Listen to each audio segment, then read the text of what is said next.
I'll start again. Good afternoon and welcome to the first Europe session of the series of webinars we're holding on the 70th anniversary of UNHCR Statute. These webinars started this morning. They continue again on Thursday, and the closing plenaries are on Wednesday the 27th. I am so grateful that you could all join and listen to our fantastic collection of speakers that we have. I should point out that our partners, Asile 20, are hosting a second European set of conversations immediately after ours, well, 15 minutes after we finish. Before I start, let me give you the usual housekeeping rules. If you were actually here in a conference room at the University of Essex, I'd now be telling you where the restrooms are and what to do in case of a fire alarm. Here we've got slightly different housekeeping rules. If you have any technical problems with the platform, the session is actually being live streamed on the Human Rights Centre YouTube channel, and the link is in the chat box. It uses less bandwidth than Zoom, but it does not allow for the same interactivity. To connect to it, just follow the link that you now see. Interpretation is available in English and Spanish, and I'm not certain, I believe French, but maybe not. And it's definitely available also through International Sign Language, and the International Signer will be pinned to the screen throughout all the presentations. So there is no need to have any concern that they will suddenly vanish off, no matter what you do with your Zoom view. You do need, I believe, to have the latest version of Zoom downloaded to you in order to use the interpretation function. You will also see at the bottom a possibility of using closed captioning. We have closed captioning running this afternoon, and if you click on there, you will see live closed captioning in the chat. Q&A.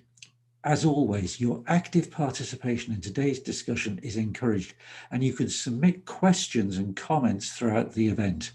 They are being monitored, and once we've finished the panelists' presentations, we hope to have a very useful Q&A session where they will be answering questions you've included in the Q&A. Use the Q&A at the bottom of the screen to submit your questions to the panel. So, without further ado, I will move into the conference proper and start by listing our panelists and introducing them to you. The first panelist is Ms. Rossella Pagliuchi-Lor. She took up her post as UNHCR's representative to the United Kingdom in December 2018. Prior to this, she had served 2 years as Director for External Relations at UNHCR's headquarters in Geneva. Ms. Pagliuchi-Lor has over 30 years of experience in refugee and humanitarian work and has served UNHCR in a diverse set of countries, including Pakistan, Nepal, Iraq, Kenya, Belgium, Hungary, and Italy. Ms. Pagliuchi-Lor holds a master's degree in political science, international relations from the University La Sapienza in Rome, Italy. Our second panelist is Dr. Ahmed Shaheed. He is a senior lecturer in the School of Law at the University of Essex, and he's also director of the Human Rights Centre's Research Methods Summer School and co-deputy director of the Human Rights Centre at the University of Essex. He's currently UN Special Rapporteur on freedom of religion and belief, having previously served as UN Special Rapporteur on human rights in Iran. Dr. Shaheed is a member of the Advisory Committee on Interfaith Dialogue at the UN Office on Genocide Prevention and Responsibility to Protect, and the founding chair of the Universal Rights Group. Third panelist is Claire Simmons. Claire Simmons is a PhD candidate at the University of Essex Law School and Human Rights Centre, specialising in international humanitarian law and human rights law. She is also research officer for the Global Academic Interdisciplinary Network that has helped put this conference together over the 10 days. And to be perfectly honest, without Claire, this conference would never have happened. Claire has worked with the British Red Cross and local human rights organisations in Thailand, France, and the UK. She is co-author of the ICRC Geneva Academy 2019 guidelines on investigating violations of international humanitarian law. Our final panellist is Abdikadir Bare Abikar, who is a dedicated and passionate educator with over 8 years of professional teaching experience in diverse classroom settings at the primary, secondary and university levels in Dadaab, Kenya. He holds a BA in Geography and a Masters of Education from York University, Canada. He had the unique opportunity to study and later teach with the Borderless Higher Education for Refugees, BHER, project in Dadaab refugee camp. For the duration of his graduate studies, Abikar was a research assistant with BHER and the Connected Learning in Crisis Consortium, CLCC, where he was able to engage global academia through his research, publications and presentations, international conferences on education in emergencies and displacement contexts. His work has been published by Forced Migration Review. After living in Dadaab for most of his life, Abikar recently moved to Mogadishu, Somalia, where he hopes to improve national education systems and gender equality initiatives. Currently, he is busy writing an article on how durable solutions on offer in the Dadaab refugee camp affect the aspirations of refugee youth in post-secondary education. These panelists, I am certain, will provide us with a wonderful set of comments and discussion, which I hope will prompt good questions in the Q&A boxes. I turn first to Rossella. Rossella, the international protection of refugees has been UNHCR's mandate since 1950. What does UNHCR understand by the term protection? A word of many, possibly too many meanings. Hello, good afternoon, everyone, and thank you very much, Geoff. Well, of course, according to its statute, UNHCR is mandated to provide international protection and durable solution to the problems of refugees. And international protection in the 50s had a very univocal meaning. It really meant diplomatic and legal protection. Refugees were people who lacked the protection of their own government, and therefore an organization was established to be, if you wish, the consulate of refugees. Now, the statute was drafted alongside the Refugee Convention with the notion that the two would work as an integrated system. Governments would provide asylum and facilitate the integration of refugees, and UNHCR on its side would represent their needs, promote the drafting and the application of agreements, strengthen the international protection regime, etc., etc. So generally, it was expected that UNHCR would exercise its mandate at the political and legal level and not individual level, and there are historical reasons for that. On its side, of course, the Refugee Convention contained an article, Article 35, that includes a corresponding obligation for states to cooperate with UNHCR. Now, because of its role, in fact, UNHCR was explicitly meant to be an independent organization. And in fact, its executive committee that today includes 106 countries from all regions of the world, has only an advisory role, which is very different from what is the case with similar bodies for other international organizations. Now, the correspondence between the statute and the convention was not perfect then, it is now. In other words, the statute is universally applicable, whereas the convention, of course, being a convention, is only applicable in countries that have adopted it. And even more, of course, not all countries that have ratified the convention actually have introduced measures for its implementation. So in this countries, UNHCR protection role has actually become one of replacement or substitution. In this case, not substitution for national protection, the national protection that refugees lack, but for the protection of the countries of asylum themselves. Now, there has been a shift, however, in the general understanding of protection, and that has come because of three main reasons. One is the fact, of course, the growth in the number of humanitarian crises occurring in countries around the world, often in situations of extreme fragility or downright conflict.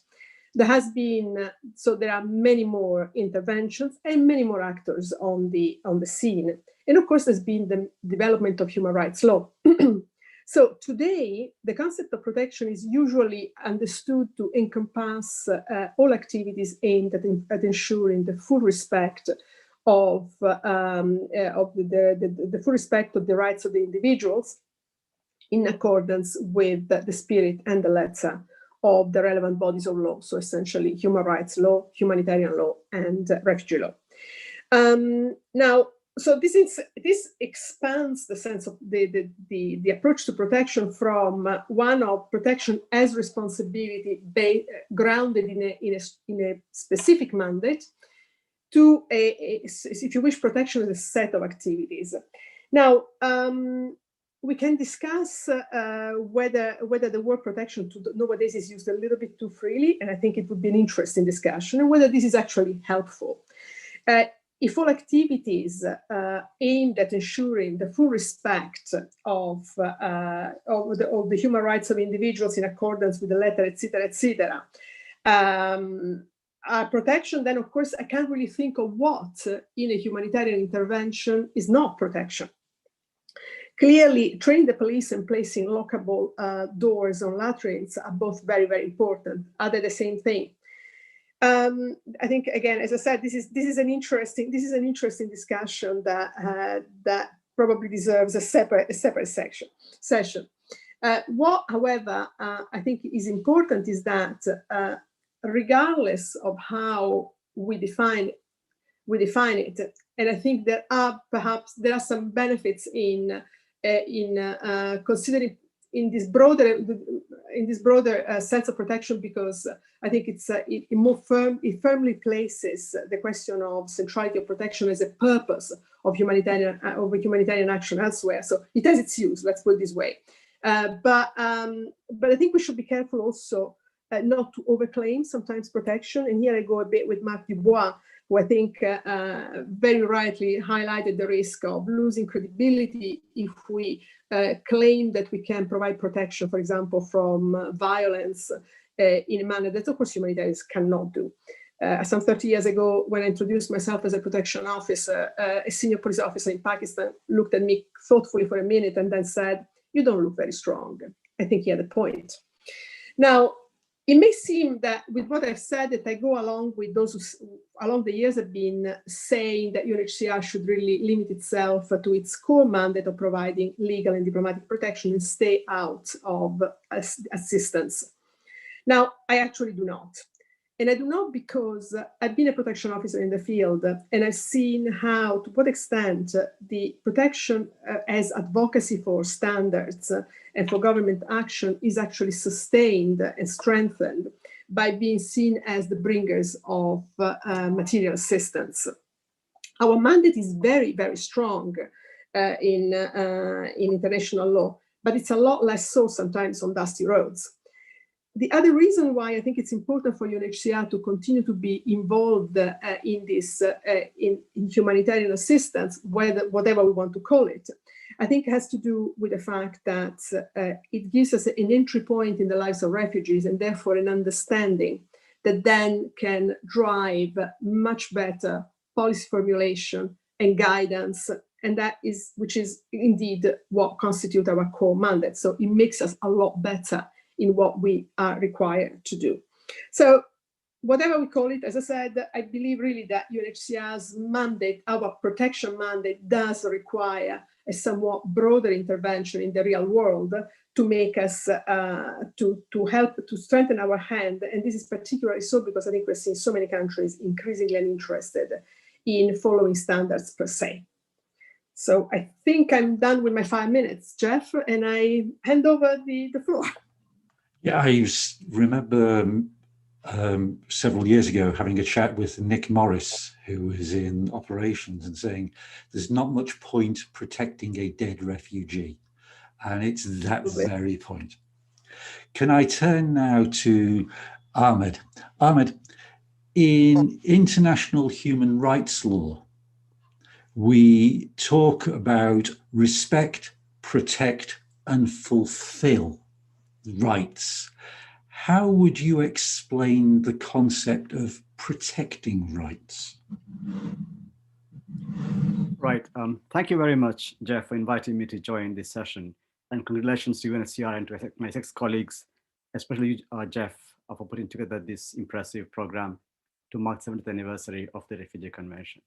In response to your question, I want to begin by highlighting that international refugee law and human rights law overlap and are complementary, and therefore IHRL, human rights law, provides additional protections for refugees through the exercise and enjoyment of their human rights. International human rights law provides a wide range of rights for every human being, regardless of whether one is a refugee or not. And as duty bearers, states are obligated to carry out due diligence to ensure that rights are effective and practical and not theoretical and or illusory, to borrow language from the European Court of Human Rights. The due diligence requirement also points to the importance of duty bearers paying particular attention to persons in vulnerable situations.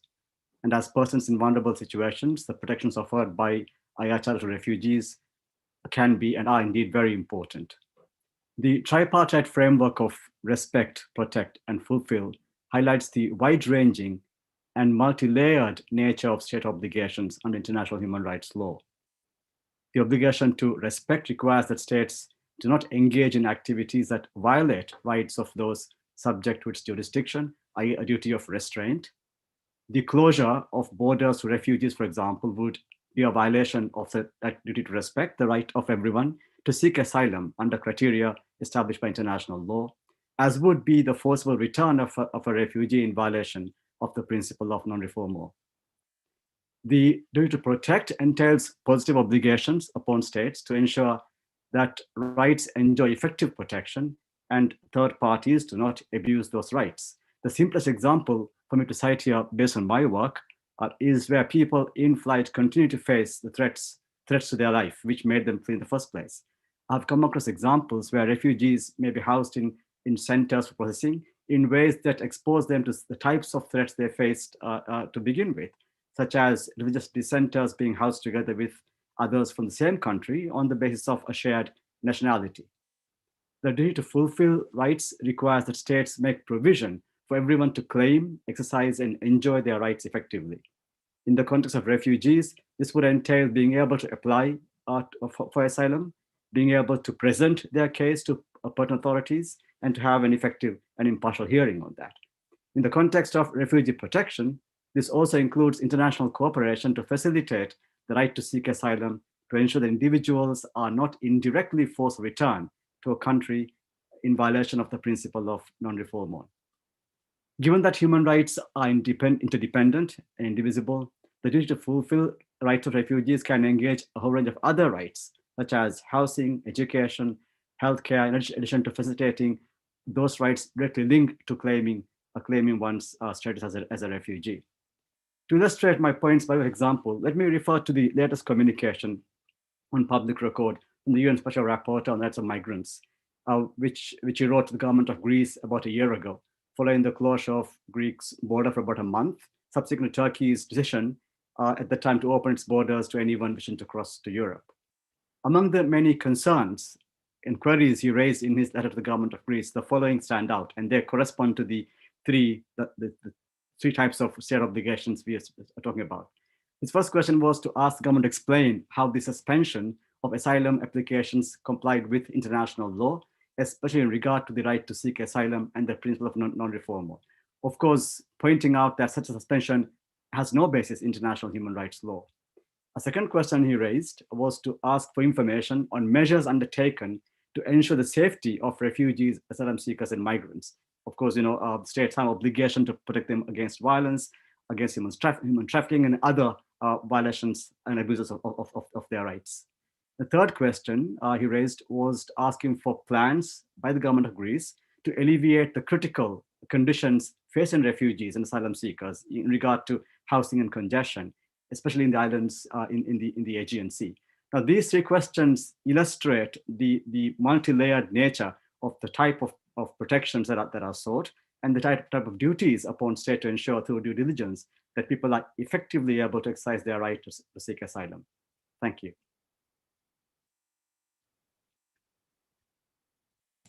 Thank you, Ahmed. Can I turn now to you, Claire? How has the legal regime of protection of displaced persons under international humanitarian law changed in the last 70 years? Thank you, Geoff. So the thing about protection of displaced people in armed conflict is that it very much depends where you are and where you end up as a result of displacement. International Humanitarian Law, or IHL, it's also called the law of armed conflict, the law of war. It's the law that regulates situations of armed conflict. But this means it's only applicable in the area where that are involved in the armed conflict. So once a displaced person leaves such an area, the law protecting them can change. So with this in mind, I want to quickly address how IHL does protect displaced people, but also how it interplays with other bodies of law, like refugee law and human rights law, as Dr. Shaheed mentioned, and how these things might have changed over the past 70 years. The last 70 years is actually a convenient time frame to look back on, because as well as the founding of the UNHCR Statute, it was also 70 years ago that the first states ratified the 4 Geneva Conventions of 1949. These are not the first IHL treaties by any means, but they do contain some of the most important codification of IHL rules. So in these 70 years, the Geneva Conventions have actually achieved universal ratification. They've been ratified by all UN member states. This is a massive achievement for a treaty. And their additional protocols of 1977 were also developed in this time, providing even more detailed rules of protection. Some of you may have heard Helen Durham, Director of International Law and Policy of the ICRC, speaking on IHL in yesterday's first opening ceremony. And I won't repeat what she said, but I do want to highlight briefly how IHL protects displaced people, and that's in 3 different ways. First of all, IHL protects from displacement. It's been said many times, if IHL was respected, there would be much less displacement due to armed conflict, both internal and cross-border displacement. There are direct rules under IHL prohibiting the forcible displacement of civilians, but there are also rules which indirectly protect from displacement. For example, prohibiting destruction of objects indispensable to survival. Think of water, food, and hospitals. Or very simply, prohibiting the direct targeting of civilians, which can cause displacement. But IHL also protects people during displacement, if they're still in an armed conflict zone. Because most refugees and IDPs are civilians, they benefit from the protections under IHL not to be targeted and to be humanely treated, amongst other things. And finally, IHL also provides some protection for returnees. Because parties to an armed conflict must enable the safe return of displaced people when possible. But there are also other rules like restricting the use of landmines, which are important for safe and voluntary return. But even in conflict, IHL rarely applies on its own, and a person experiencing displacement will rarely fall under only one legal regime. And I want to comment briefly on this interplay. IHL is a separate body of public international law from refugee law or international human rights law, and as Geoff famously tells all his students, they are separate penguins of international law. But an important development over the last 70 years has been the better recognition of how these bodies of law work together, how the penguins dance together, if you will. These different bodies of law have increasingly been recognized as providing complementary protection. They are different, yes, but they also have a common approach to principles of humanity and protection. For example, interpreting what humane treatment means is best done by looking at both IHL and human rights law. For example, tying it into concepts of dignity and what this means in practice. This complementarity is also seen in the way actors with mandates under these different bodies of law work together. For example, the ICRC and UNHCR. We can also see it in the development of soft law documents, so non-legally binding documents, which bring together the different bodies of law to try and focus on the best protection possible for those affected. For example, the 1998 Guiding Principles on Internal Displacement. This document explicitly states in its introduction that it reflects both human rights law and IHL. So IHL has developed and it's gained increasing ratification over the past 70 years. And the protection of other laws, such as human rights law, has also increased protection for displaced people in armed conflict. But more than the law, the most drastic change in the last 70 years is probably the nature of armed conflicts themselves, and this has had an impact on protection. The types of conflict, for example, we have seen a big decrease in the number of conflicts between two states, known as international armed conflicts, and an increase in non-international armed conflicts, namely internal conflicts or civil wars with armed groups. And it's these actors also in armed conflict that have also changed a lot. States are no longer the most prevalent actors in causing displacement. And even looking after the displaced, the role of non-state armed groups has become a lot more common. And I would also say that the politicization of displacement has changed with the change in the types of conflicts over the last 70 years. If we think of the polarizing dynamics during the Cold War, it was very much states against states, and refugees were seen as fleeing oppressive enemy regimes. But today, the discourse is perhaps less focused on enemy states, and instead there's a political rejection of the refugees themselves. And it's seen, for example, in Europe today with media and political messaging surrounding the so-called floods or waves of refugees.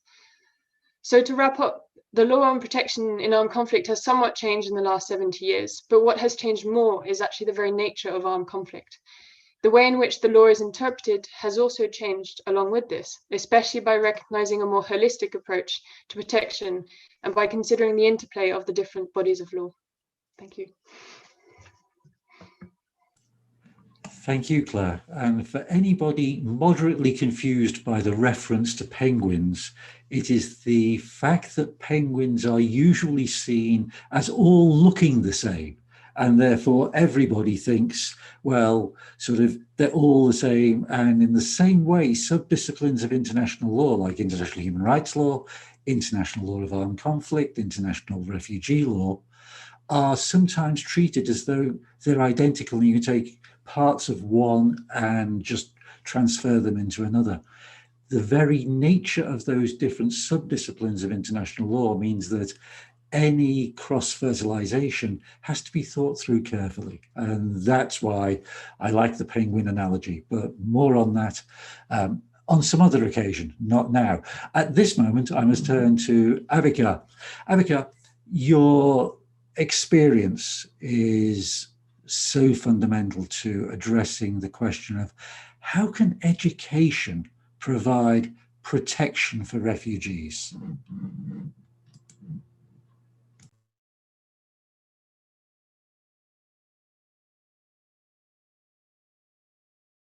Thank you, Geoff. This is great. Thank you so much, Geoff, for inviting me to join this session. And congratulate to UNHCR for the long-serving the refugee people.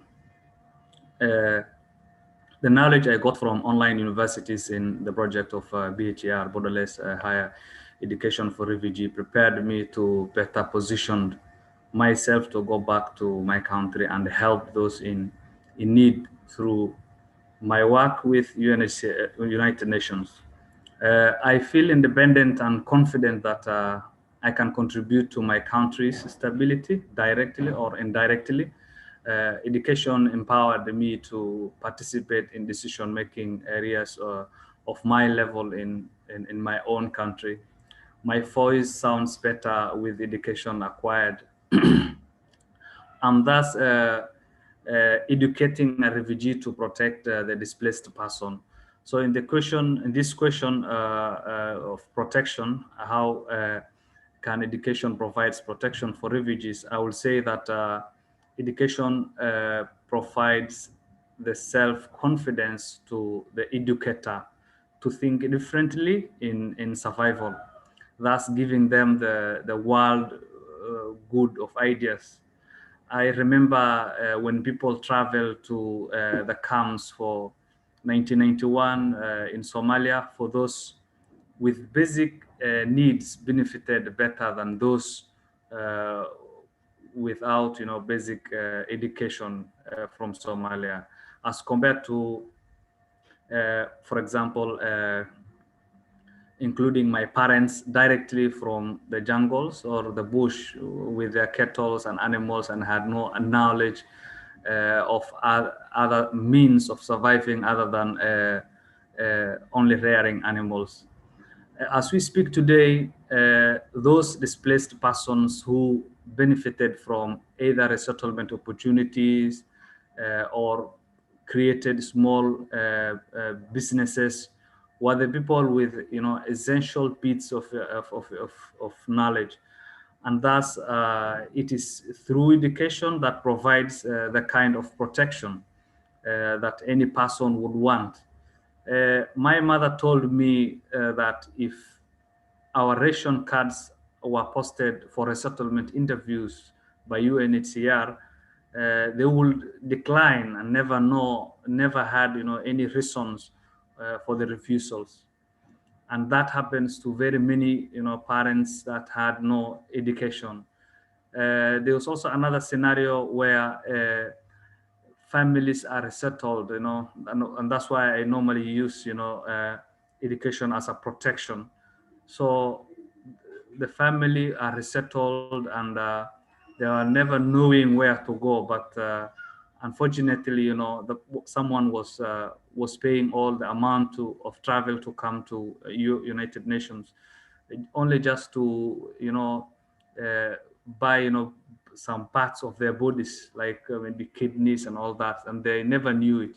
So one of the family member, a child at the age between 10 to 12 years, looked at where the family was dropped by the taxi, and she saw that something written like operation will be done and all these things, and they were frightened to go back and say that these people want our organs, and that's the reason why we were resettled in this point. So I say education not only in the directions of protecting, like giving food, but mentally, socially, politically, education provides the person with that confidence. So that's why I say that education provides protection and can be of values of displaced persons in the camp.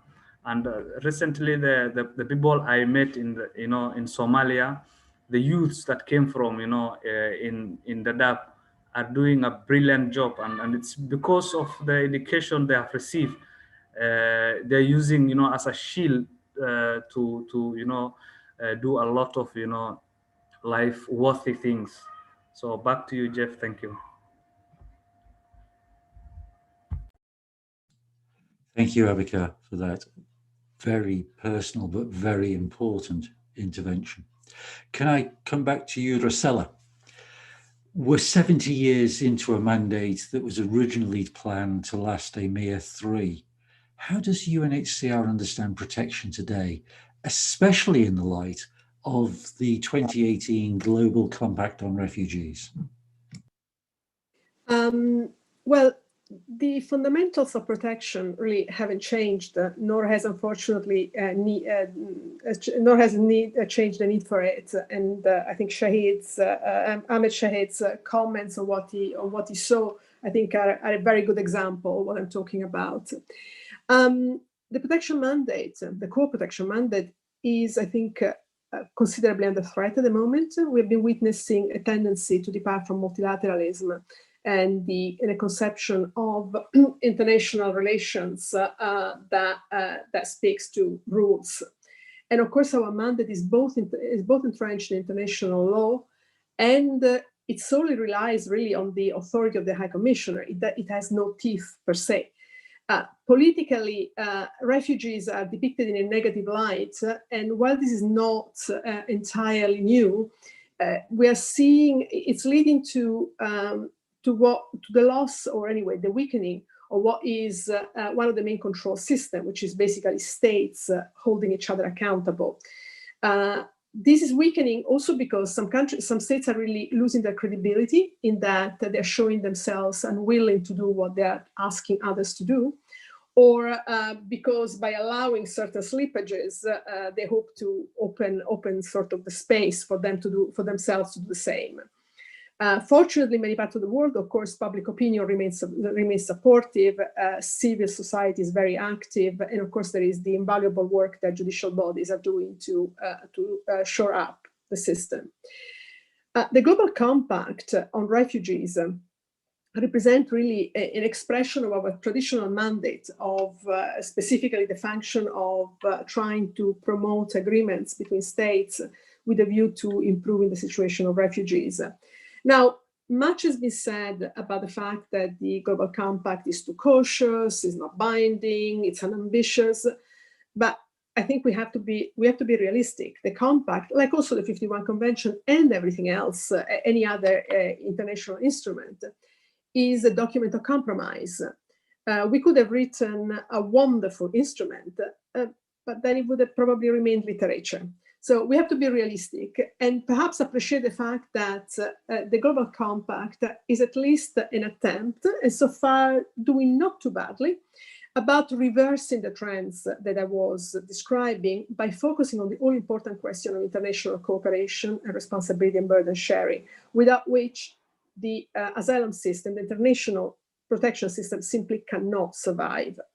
The Global Compact relies on existing treaties and on UNHCR's mandate. That's a given. So it tries to build on that, and it attempts to strengthen states' resolve to cooperate to solve some of the critical issues that affect refugees and indeed the countries in which they find themselves in. Because of course, we talk about protection and we rightly focus on non-refoulement, admission at the border, etc. These are the fundamentals. Without those, nothing else matters. As you Geoff said, there's no protecting a dead refugee.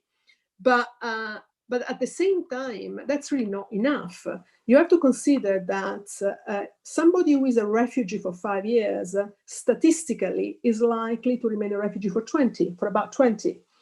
And 85% of refugees worldwide find themselves in countries that are themselves overstretched, with often significant problems in terms of weak infrastructure, insufficient services even for their own citizens, and often really non-viable job markets.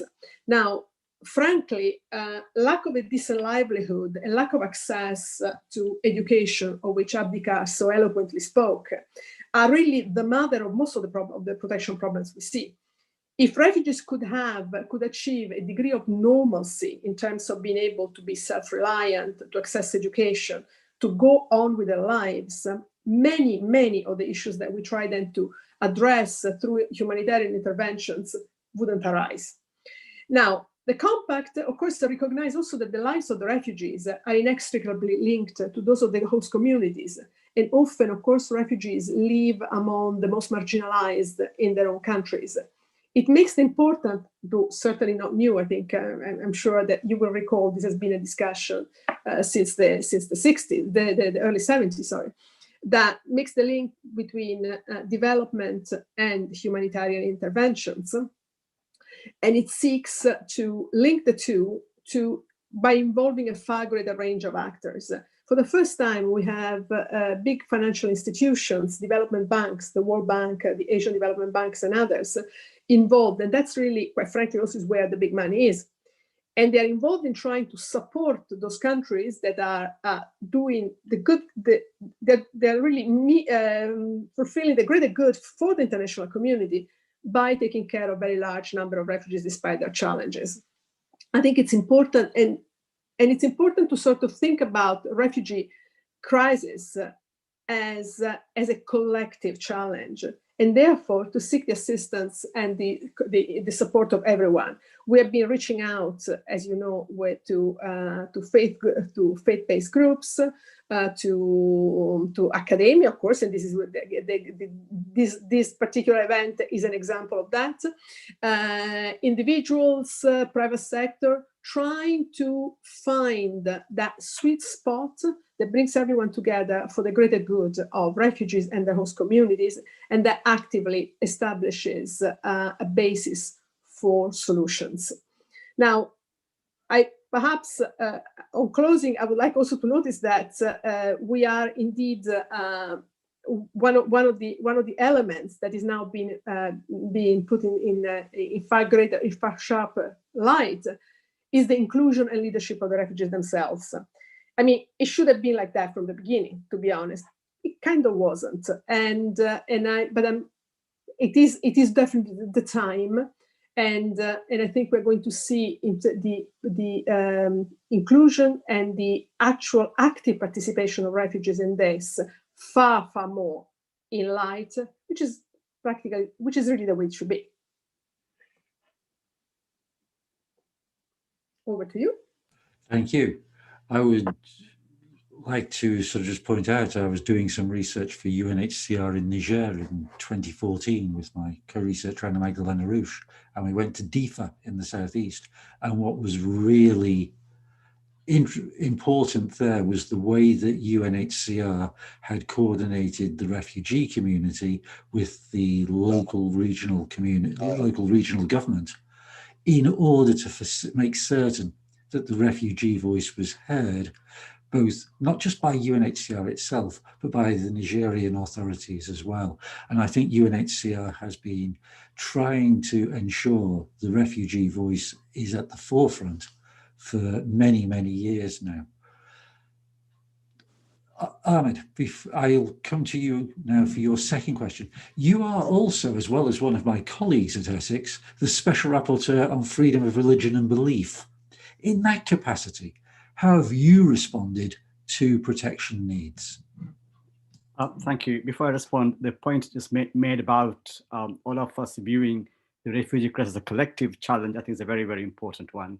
And in my UN mandate, and I'm one of 40 mandate holders with a global remit, the primary role we play, of course, to advance protections for human rights, primarily through the eyes and ears of the Human Rights Council, but also to be a voice for the voiceless when these rights are violated.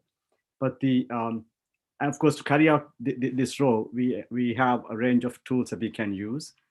This includes things like sending urgent appeals to countries or organizations to prevent violations that may be imminent, or to send allegation letters to seek redress when these have occurred, to undertake country visits with the state's consent, and of course on those visits make a special, if you like, focus on this issue, and to highlight emerging and existing obstacles to human rights via thematic studies analysis. And all of these tools, we could and we do keep a focus on those who are most vulnerable, and of course refugees are among those in a very vulnerable situation.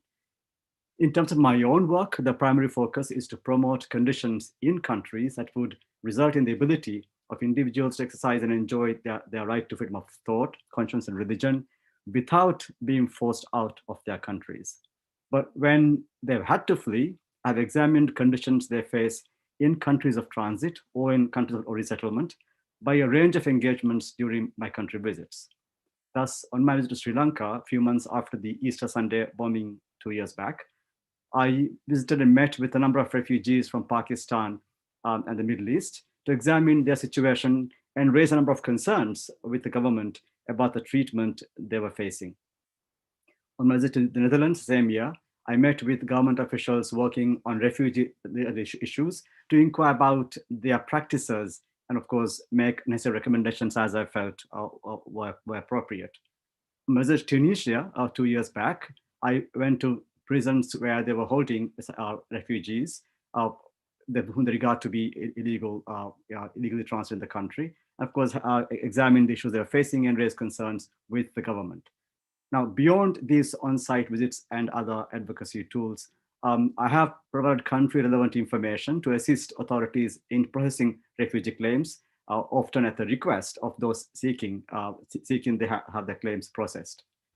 And where there is an intersection between refugee status and religious identity, I also highlight issues linked to integration or discrimination in countries that may be resettling refugees. But overall, of course, with some 50 mandates which look at thematic issues and 10 or 11 on country-specific issues, the system works as a total system. And we look at synergies on how we could collaborate in advancing the cases we make. And of course, also extending cooperation to other parts of the UN in highlighting the concerns about refugee situation and of ways of responding to the huge crisis we are facing at the present time. Thank you. Thank you, Ahmed. Can I turn now to Claire?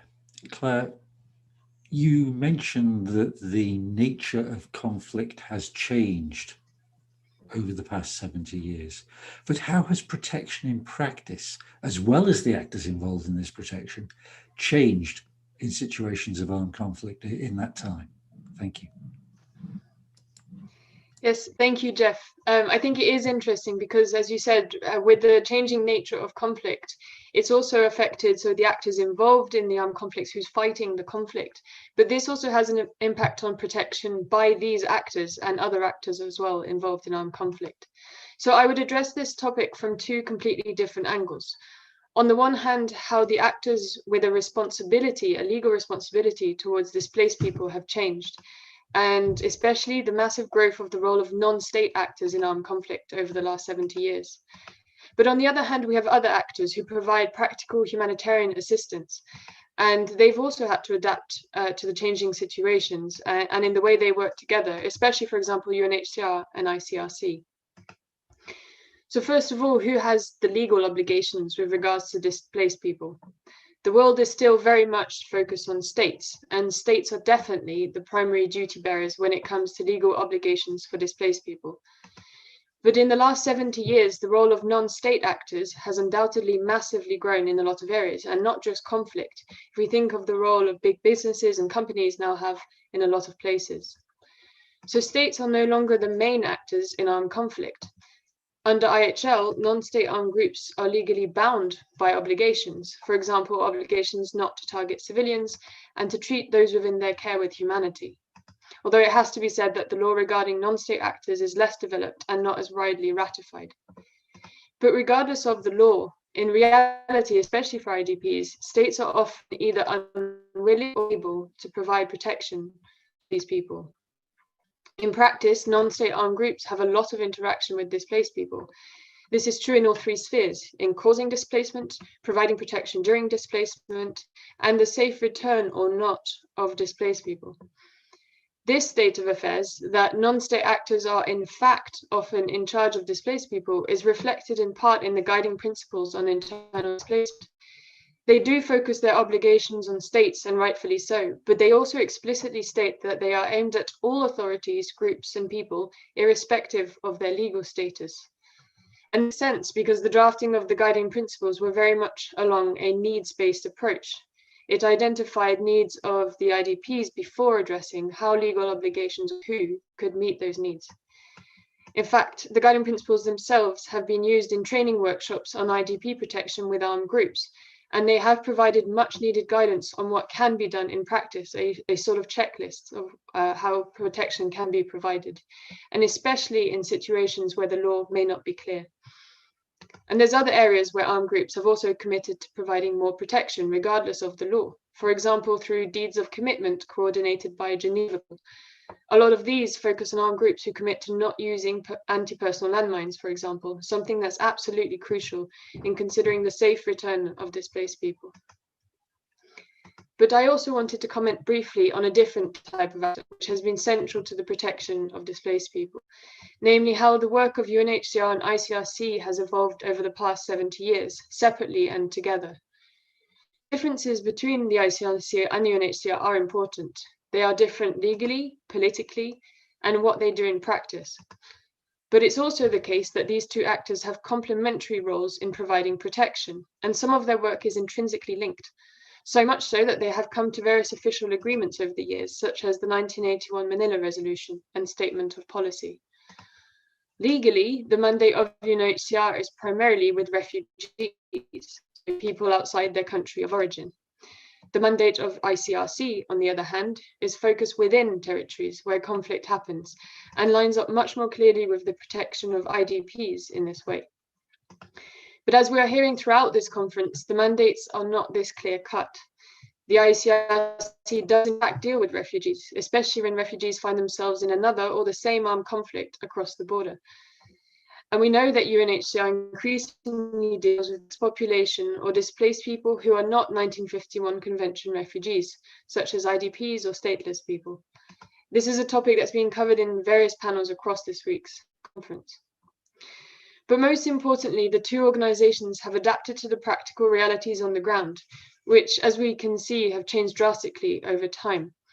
They have expertise in different areas which can be put to use as new situations arise, even if it does not fall strictly within their mandate. In many cases, it is simply that they have been on the ground when a population of displaced people have found themselves in their care, and they have provided emergency relief despite their status. The Central Tracing Agency of the ICRC is an example of adaptation to changing realities. It started as communications agency for prisoners of war to be in contact with their families, but it now uses its expertise in tracing services very broadly to detainees, civilians affected by conflict, to help families get back in contact. So in conclusion, I just wanted to highlight that although in the last 70 years we have seen many changes, not least in the way that UNHCR and ICRC have had to step up to provide protection, there is a pattern which perhaps has remained unchanged. And what hasn't changed is the humanitarian principles, which are core to both organizations and the laws that govern them. These become evident when we see them adapting to what makes humanitarian sense when unforeseen circumstances arise, and what makes sense in practice when the law becomes a bit fuzzy. Thanks, Geoff. Thank you, Claire. I turn finally now to Abikar.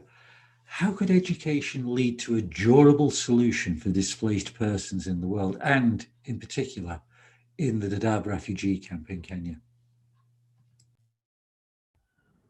Thank you so much, Geoff, again, for inviting me to respond to the second question, as education being a durable solution for the refugees. So this is an article I'm writing with British Institute of East Africa, and I just want to prove explaining to UNHCR that education could be, something durable that, if it is taken seriously, would be better by any other, aids that's given to the refugees. So everything, is in this world is competitive in today's world, and only those who have, the desire, skills, and knowledge can only survive, for better living life standard.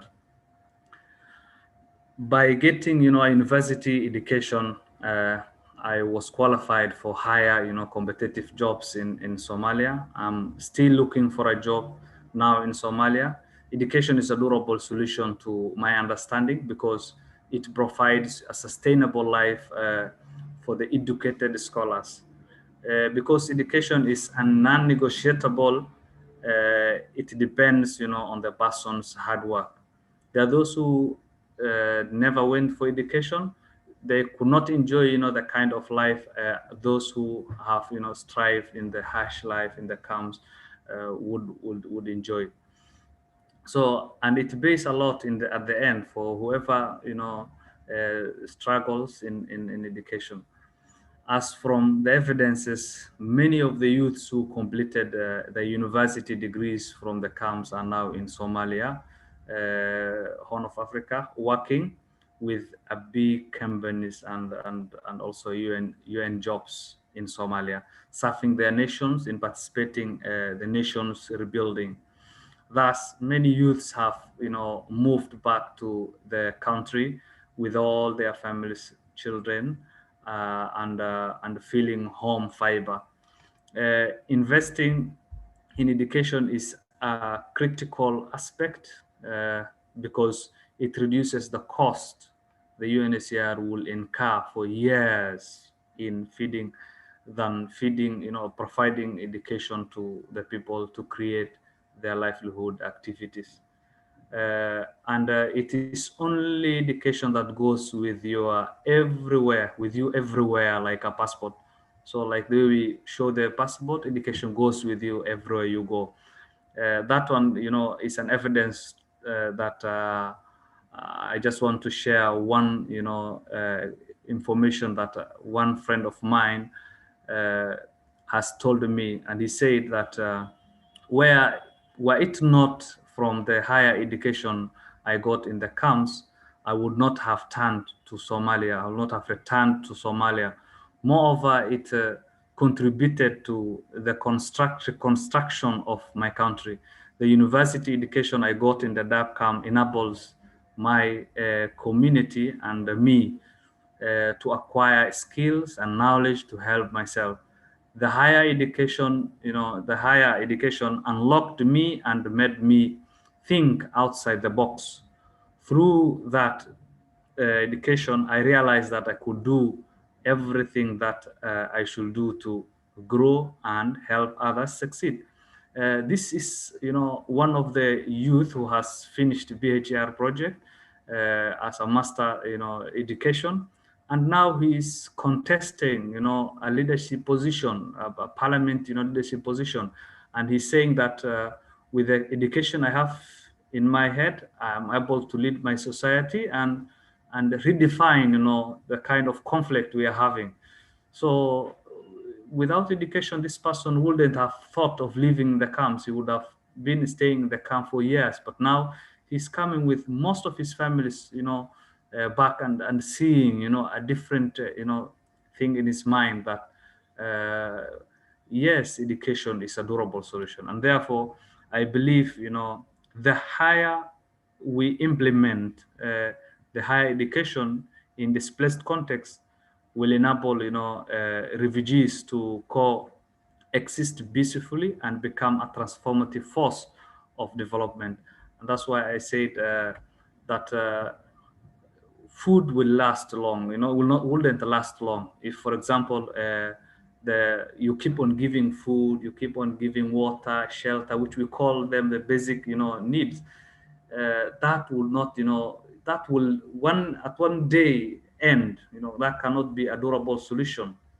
Resettlement is a durable solution, but it is not, sufficient to all. All people cannot be resettled. No one wants, to accommodate all people. People will just turn to be refugees if they think of, education is a durable solution. I mean, resettlement is a durable solution. And that's why I say that if UNHCR structures, the aid, planning and give, hope for those who are able to perform better, and then they're given, that kinds of education in a, in a very many portion. I hope very many people will go back to their home countries and succeed. As we speak today, very minimal, people are given to this higher education, like 1% or 3%.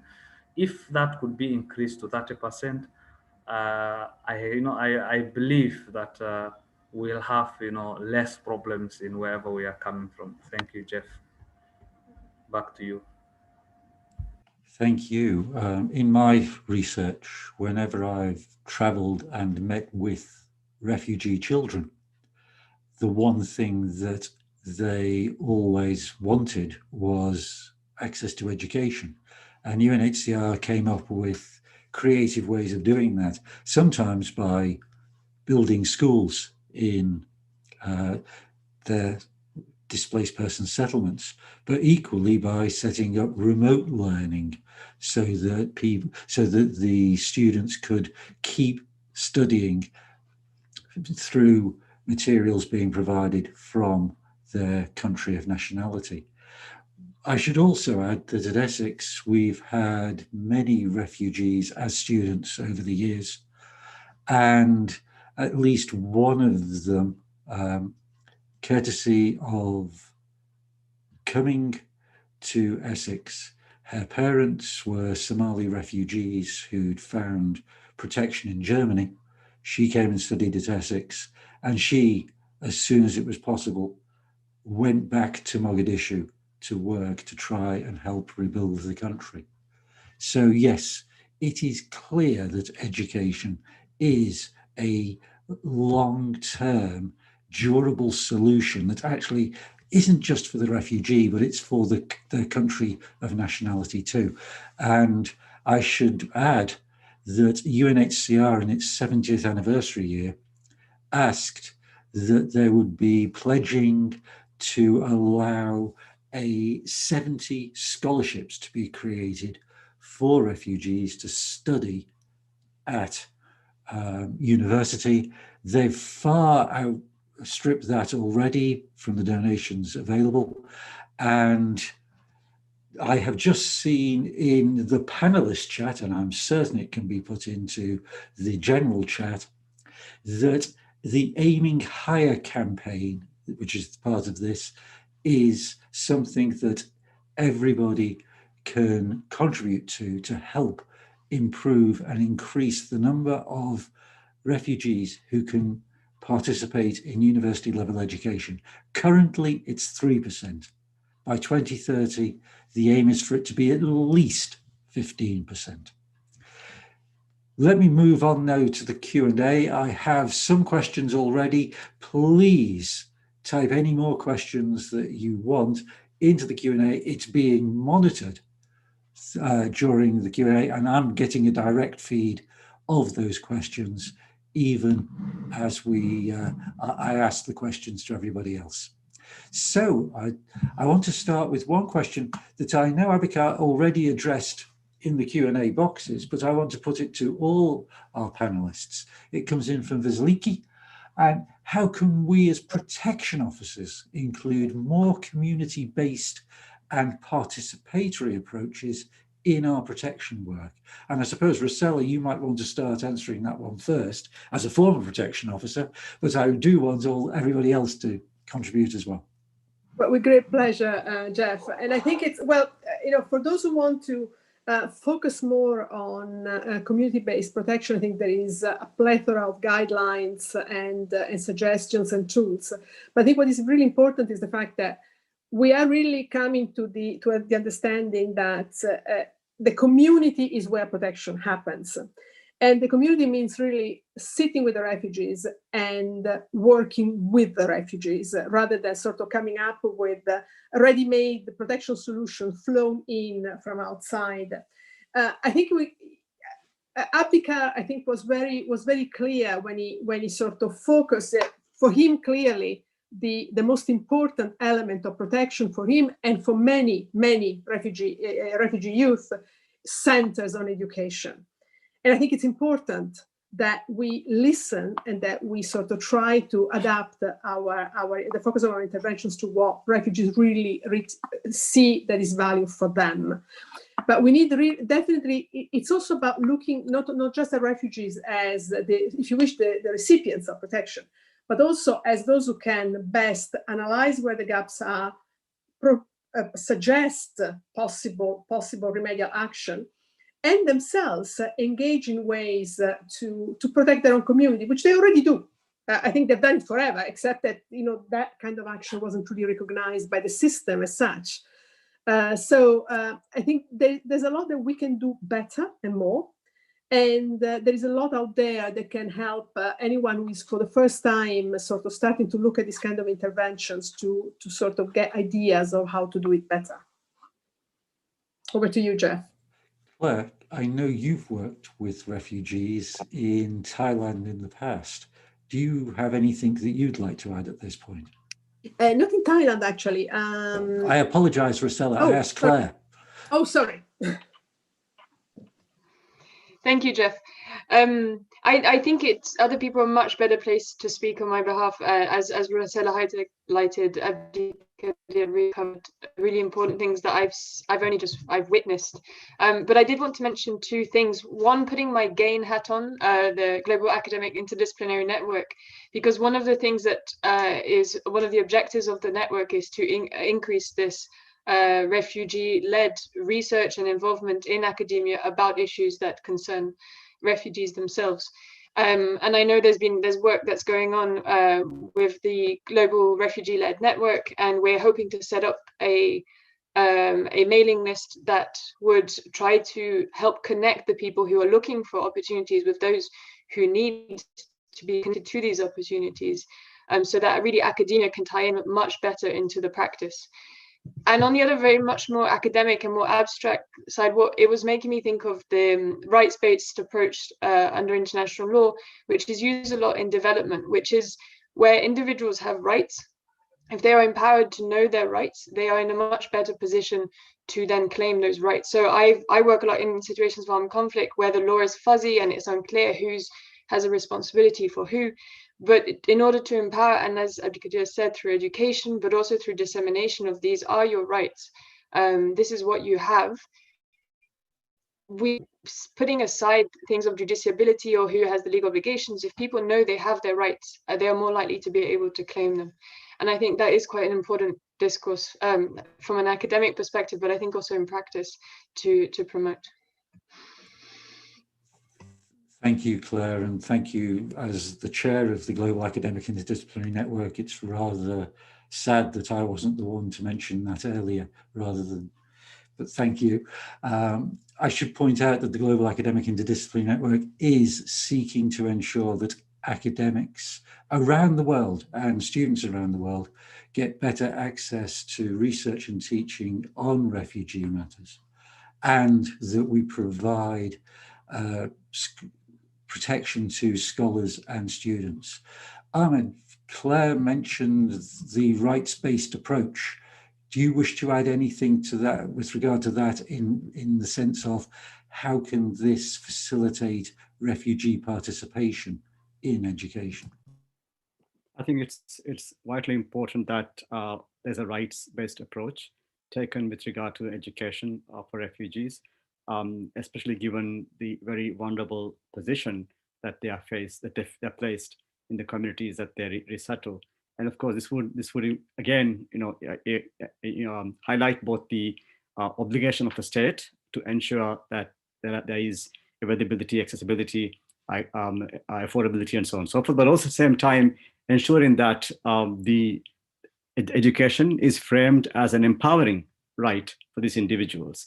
And so therefore, I think that would be crucial in how states frame their policies towards refugee resettlement and education, and how also individuals are empowered to claim their rights in their fashion. Just want to comment briefly on the broader question, Geoff, if I may, on this community-based approach. In my work as for the UN on religion mandate, I find the community-based approach really a very effective one. And in fact, in many situations where the receiving communities are able to empathize with those who are coming in, then they really have a very good chance of settling in well, and being, of course, able to claim their rights. Of course, the status is a legal status, but having that supportive community, having the community integration, community support networks is crucial to ensure that the legal rights are fully enjoyed. Abdikadir, I know you've answered this in the Q&A boxes already, but I would like you now to sort of give your personal experience and also repeat anything that you put into the box, Q&A answers for everybody to hear. Okay, thank you, Geoff, again.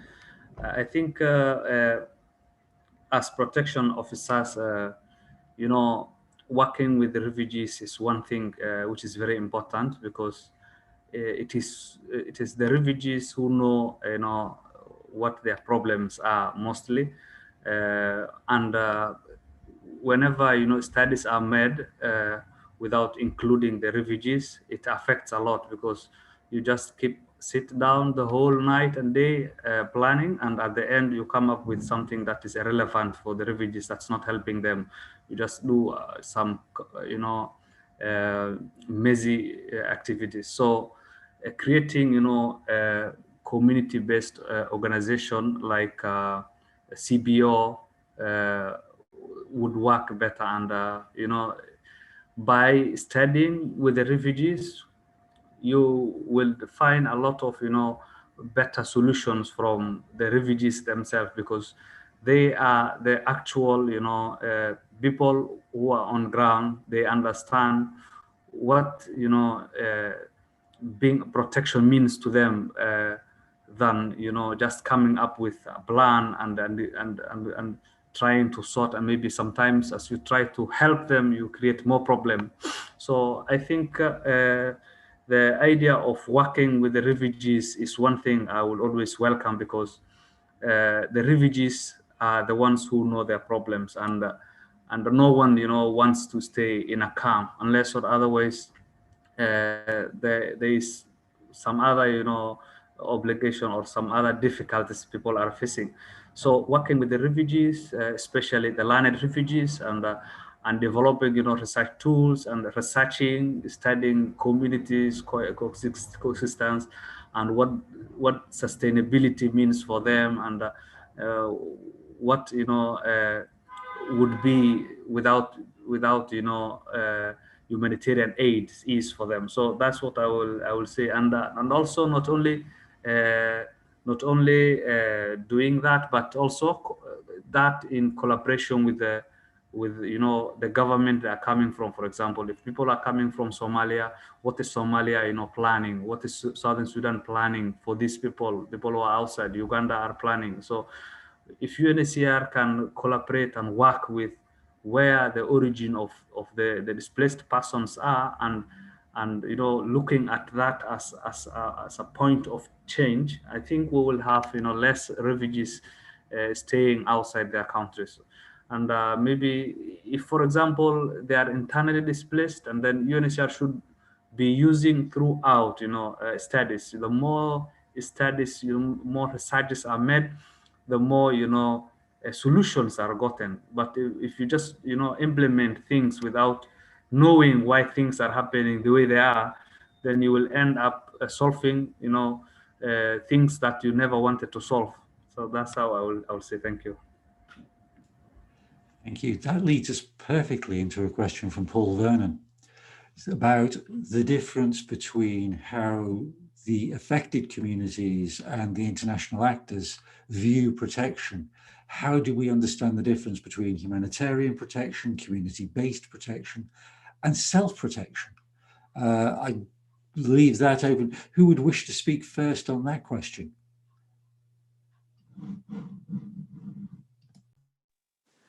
Maybe if I can just start, because I think in part, I think we have already talked a bit about the distinction between humanitarian protection, community-based protection, etc. But I thought it's an interesting question about the difference between the way that refugees sometimes perceive protection and the way we do. I think one of the things that will strike anyone who goes to visits, for example, a settlement that has been there for a number of years, is the way in which refugees so to speak, absorb our own language and speak to us in a language that we will understand. I think there's nothing, I remember talking about Dadaab, where I was many years ago, meeting a woman who had no formal education, but who described herself as a single female head of household, which is really the bureaucratic label. And obviously that was for my benefit.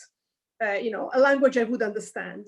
But I think refugees mostly perceive protection, of course, in terms of their needs, where they see their needs are not being met. In those days, and I don't know now because I haven't been in Dadaab in many, many years, it was very difficult to talk with anyone that without ending up in the fact that protection meant resettlement to the US. It was almost an inescapable conversation anywhere. I suspect, however, that was also because they saw me as the gatekeeper. So I was the one who had to be defended, who had to be persuaded. Perhaps they would have had a different conversation with others. But I think really the question of protection sometimes, certainly the defined legal points are not really, they may be very important in reality, but they're not really often perceived by the community. The community sees in terms of the gaps and the challenge that they themselves are facing in achieving a minimal normalcy in their lives. Over to you, Geoff.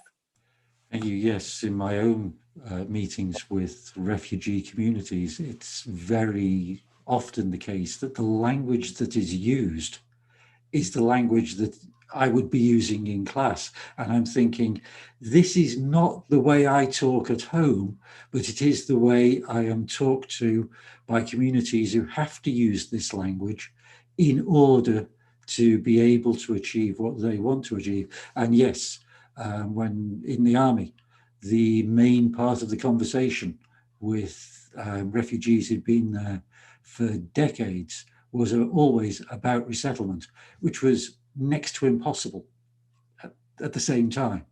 And yet this was what was wanted. This was how they viewed protection, despite the fact that the Nigerian government was trying as hard as it could to provide them with protection in their situation.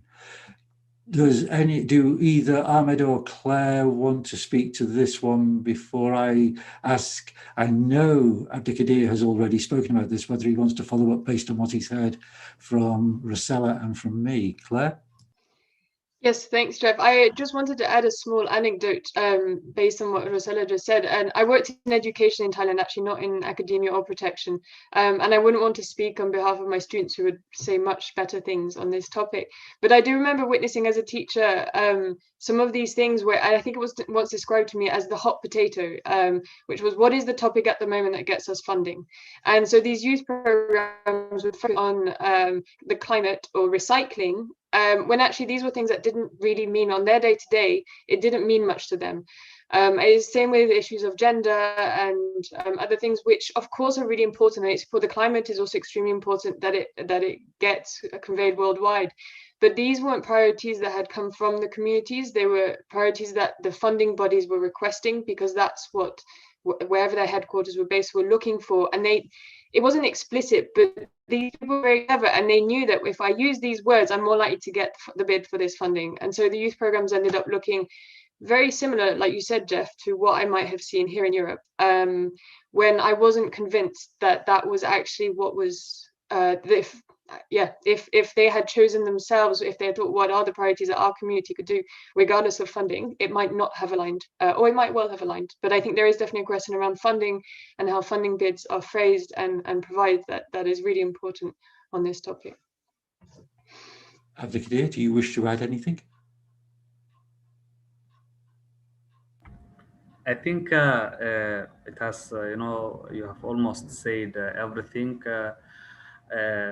I just wanted to say that UN tries a lot of things, and refugees have, a lot of also informations that need to be, documented and the world to see. I think for the past years, UNHCR is now, adapting on possible ways of, collaborating with the community, which has never been, in place for years. I think that was, the problem of refugees, growing, and now it is the level where they are able to speak, and express what they need. I think in the near future, we hope to have, refugees who are welcomed, in conferences, and they're able to suggest, better, and including, with refugees in every plan. I think it sorts, reduces, all the issues that are happening. But if we plan without refugees, I know we will end up having, some other, problems that are popping up. Thank you. I come to a question from Juliana. What should be the international legal analysis of the public policies that are currently promoting a hostile environment against migrants and refugee people in European countries? Because, while at one level, 85% of persons of concern to UNHCR are found in lower middle income countries, the reason for that is because, in part, of hostile policies from the global north that prevents the resettlement that was seen. And turning to the Global Compact on Refugees, resettlement is one of the solutions that's meant to have been grown post 2018, and yet we've actually seen it reduced post-2018. So Rossella, I think you're probably the person to speak to that one first. Thanks, Geoff. Yes, indeed, resettlement is one of the great disappointments of the post-global compact. We hope that we will see now, again, an uptick. But yes, it is true that despite commitments, we have actually seen a significant decrease in that. I'm not sure whether the reduction of resettlement really speaks to the question of how many people are indeed in the countries surrounding refugee crisis, because resettlement, even at its best, is never going to be able to make the sort of dent, so to speak, that you would expect in terms of the numbers we are dealing with today. I think it's extremely important as a solution for individuals. It's extremely important that in some cases as a lifesaver for persons who are vulnerable or at risk. But it remains a limited solution, as also Abikar said. So I think what the whole question of the hostile environment and the negativity we are hearing about is really much more related to spontaneous arrivals. And the fact that, of course, we are seeing very large numbers of people arriving, of course, many of whom are not refugees. I think we have to be also quite frank about it. But because the asylum channel is the only one open to them, they essentially end up all in the same basket, creating then the reactions that we know, and also the instrumentalization that we know. I mean, without going too far, this year there has been quite a pent-up debate about arrivals across the channel to the UK, when in fact the total number of people arriving in the UK has decreased. So I think the way then also, I think the visibility and the impact on the public discourse sometimes matters more than the actual numbers and situations. I honestly don't know what the answer is, except saying that if we are not going to be able to choose not to have refugees, to choose not to have migrants.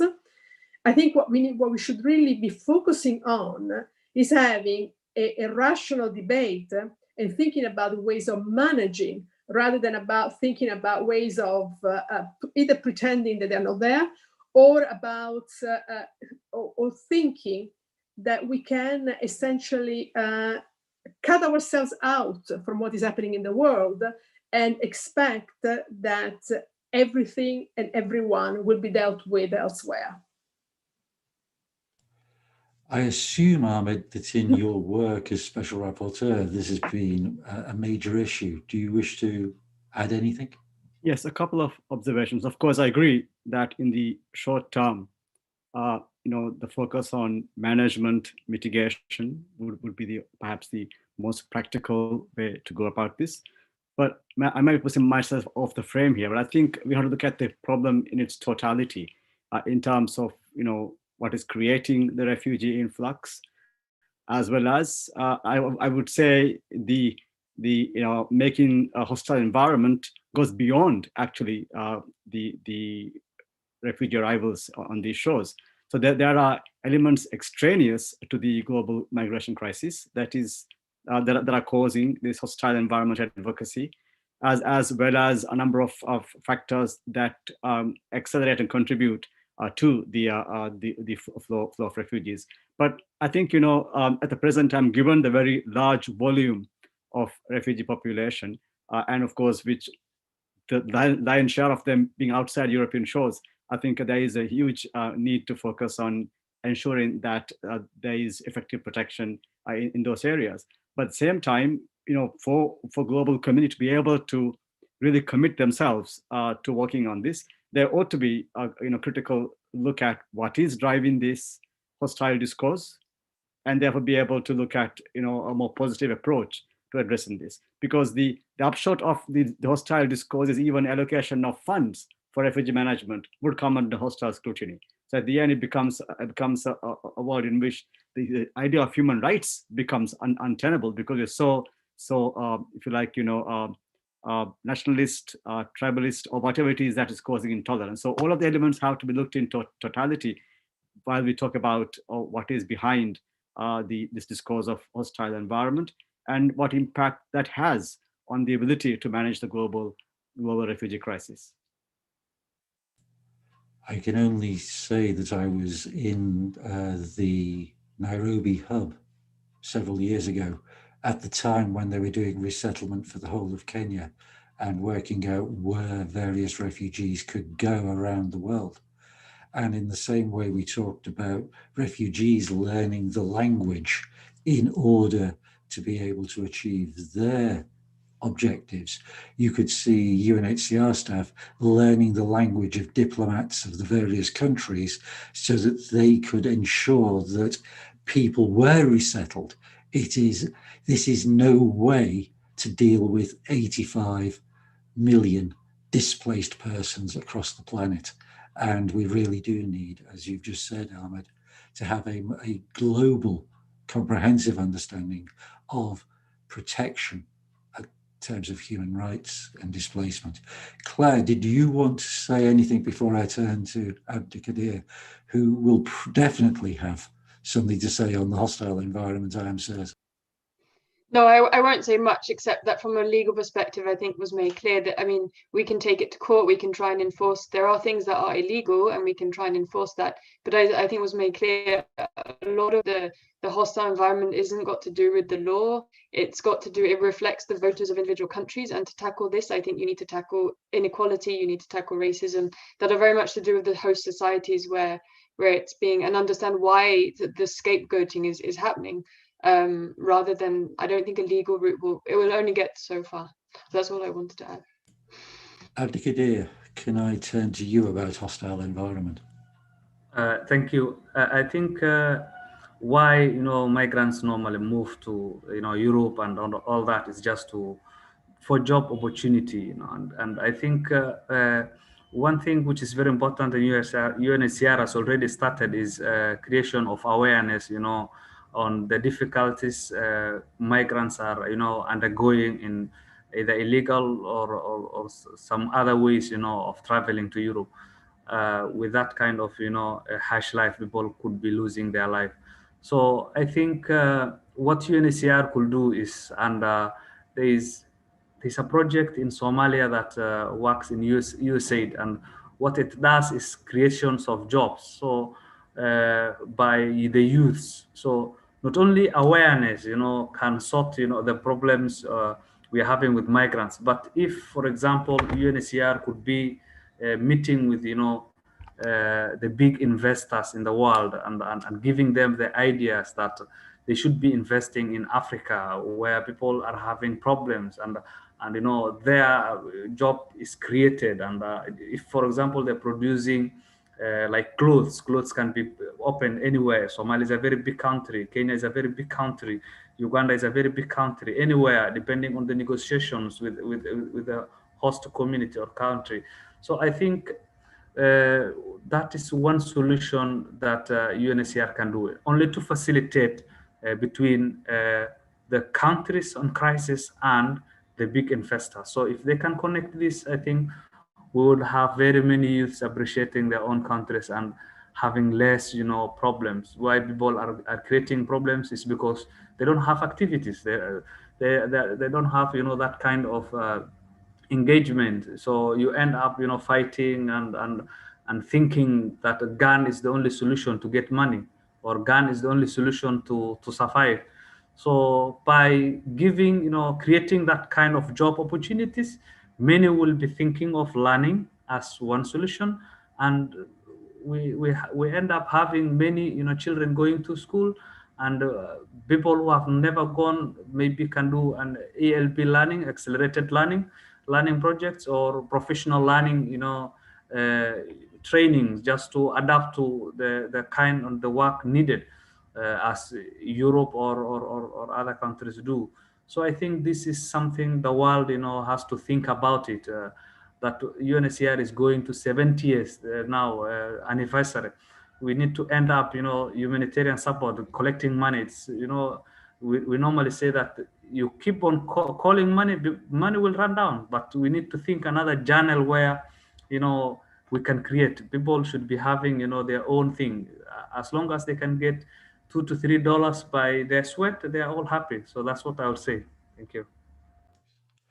And I will close by reminding everyone of the Global Compact on Refugees, which talks about this more holistic approach so that there is fairer and more predictable responsibility sharing by the international community as a whole.